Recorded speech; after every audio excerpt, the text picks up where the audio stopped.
France राष्ट्रपति गणतंत्र दिवस भेटी भारतीय छात्रों बड़ घोषणा। देश पालुची 75तम गणतंत्र दिवस। फ्रांस राष्ट्रपति इमानुएल मैक्रोन मुख्य अतिथि भाव जोग देइछन्ति। एही अवसर में भारतीय छात्रों बड़ घोषणा करिसन्ति। मैक्रोन दुई देश मध्य शिक्षागत संपर्क वृद्धि करने एक पदक्षेप नहीं। फ्रांस राष्ट्रपति 2023 सुधा 30,000 छात्र छात्री फ्रांस विश्वविद्यालय पाठ पढ़ार सुजोग पाइबे बोली घोषणा करिसन्ति।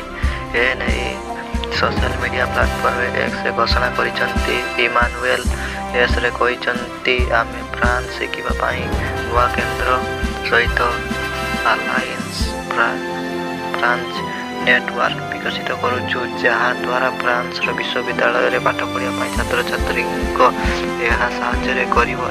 फ्रांस भाषा जानी नथिबा छात्र छात्री सहजरे अध्ययन करें। फ्रांस में पढ़ाई भारतीय छात्र छात्री वीसा प्रक्रिया सहज कर। भारतीय छात्र छात्री फ्रांस में अध्ययन करने फ्रांस सरकार पूर्व अनेक पदक्षेप आनी।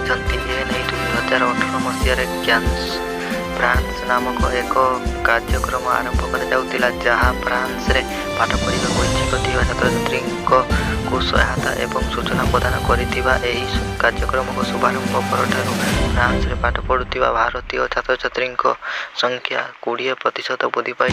एने आगक सूचना पाई हम चैनल को लाइक शेयर सब्सक्राइब करने को भूलु नहीं। लाइक शेयर सब्सक्राइब करने भूलु नहीं। धन्यवाद। आज गणतंत्र दिवस अनुसार 25तम को वंदे मातरम।